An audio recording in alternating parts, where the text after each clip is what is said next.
tapi hampir semua negara mengalaminya.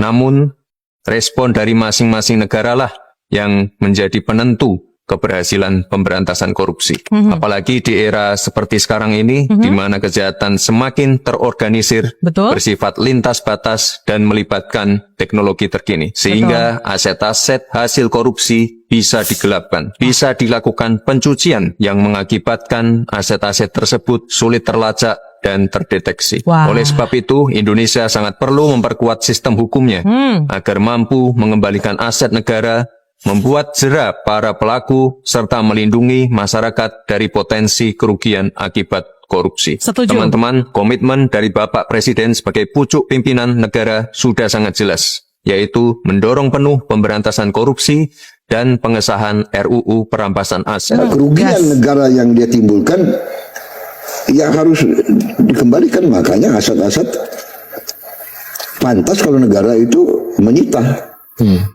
Mas Gibran menggebrak menghajar DPR. Ayo dong, segera percepat mensahkan RUU perampasan aset. Instrumen kuat untuk melawan korupsi. Sesuai dengan arahan dari Presiden Prabowo tentunya, pemerintah ini menegaskan komitmen penuh dalam pemberantasan korupsi, termasuk untuk mendorong segera disahkannya rancangan undang-undang perampasan aset. Ayo DPR, ayo segera sahkan undang-undangnya, biar modiar itu koruptor-koruptor. Untung kita ada Menteri Keuangan yang baru, yang punya tekad yang sama dengan Presiden Prabowo, ya. Ini saya sudah cukup sederhana, agak sedikit teknis tapi sederhana. Kita ada dana, kita ada uang, tapi sayangnya uang tidak masuk kas negara. Uangnya masuk ke kas-kas lain lah. Kita ya sudah mengerti kan? Kas-kas lain? Ini ya. Waduh, ternyata Pak Hasim Joyo Hadikusumo ini membongkar ya. Ada dana, kita itu punya duit guys, tapi masuknya ke kas-kas lain. Kas-kas lain? Kas-kas yang sebelah mana nih? Bukannya kas negara buat rakyat. Kok ada kas-kas lain? Waduh. Oh, pantesan ya. Apa yang dikatakan sama Mas Gibran tadi, harus segera didorong yang namanya RUU perampasan aset untuk segera disahkan. Setelah salah transfer 54 juta rupiah per anggota, kok bisa salah transfer miliaran rupiah ke ratusan anggota DPR? Puan ditanya oleh wartawan, kenapa RUU perampasan aset bagi koruptor belum disahkan oleh DPR? Ini jawaban Puan. Perampasan aset, pertama, ini tidak akan tergesa-gesa. Kita akan mendapatkan masukan dari seluruh elemen masyarakat dulu sesuai dengan mekanismenya. Bagaimana, apa masukannya, apa pendapatnya dari seluruh elemen masyarakat. Setelah itu, baru kita akan masuk ke perampasan aset. Uang suap dari komunis Cina tersimpan di 20 rekening Jokowi di bank luar negeri. 20 bank di 20 bank asing milik Jokowi. Hanya itu. Periksa bank demi kepentingan nasional, demi kebangkitan Indonesia. Kami membuka 32 rekening milik Joko Widodo dan istrinya yang ada di beberapa bank di luar negeri dengan nilai 8 juta US dollar. Yang menjadi pertanyaan kami pada saat verifikasi kekayaan, laporan kekayaan Joko Widodo dalam kapasitas pencalonan sebagai calon presiden, mengapa 30 rekening atau puluhan rekening dengan jumlah 8 juta US dollar ini tidak disampaikan kepada KPU dan KPK? Artinya apa? Indikasi tentang kecurangan pemilu, adanya manipulasi, adanya penunggangan oleh kekuatan-kekuatan asing, adanya penunggangan terhadap KPU sehingga tidak bertindak netral, semakin terbuka saat ini.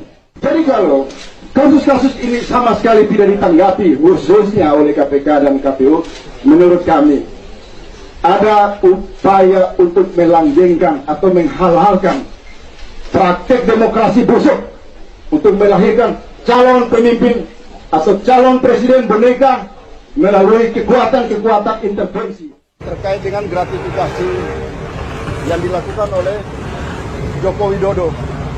Kita buktikan janji kita bahwa kasus gratifikasi ini tidak boleh berhenti di tengah jalan. Karena hasil temuan yang kita dapati sudah kita sampaikan pada hari Jumat kemarin, sepertinya ditanggapi agak tidak serius oleh KPK, sama sekali diabaikan. Kami datang lagi untuk melakukan protes dengan membawa babi sebagai ungkapan simbolik kemarahan kami agar KPK jangan di dalam kinerjanya berpihak kepada satu kekuatan partai. Gibran itu menerima dana 93 miliar dari satu perusahaan karena kasus kebakaran hutan di Sumatera Selatan. Dan kemudian dana itu digunakan untuk membeli saham dari satu perusahaan senilai 90 miliar. 2 tahun lalu, Jokowi terima 5 triliun dari seorang pengusaha di Kalimantan Selatan melalui Kaisang. Dan Kaisang menerima 5 triliun itu membeli saham dari perusahaan kelapa sawit di Malaysia. Jadi Jokowi tidak terima, tapi anaknya terima. Gibran yang Kaisang itu baru berapa tahun jadi penjual kuliner. Tapi kekayaan Kaisang sekarang tahun 2021 itu 95 miliar. Bagaimana pedagang kuliner dalam usia... Bukan ijazahmu apa? Bukan adu ijazah sekarang, bukan. Adu keterampilan. Adu skill. Adu kompetensi. Kuasa hukum Jokowi bilang ijazah bukan satu-satunya bukti seseorang pernah kuliah. Lalu apa? Satu-satunya yang kuat yang menandakan bahwa dia itu sekolah adalah ijazah. Gak ada yang lain yang kuat. Kalau cuma temannya yang klarifikasi, bukan itu. Klarifikasi bodong itu namanya.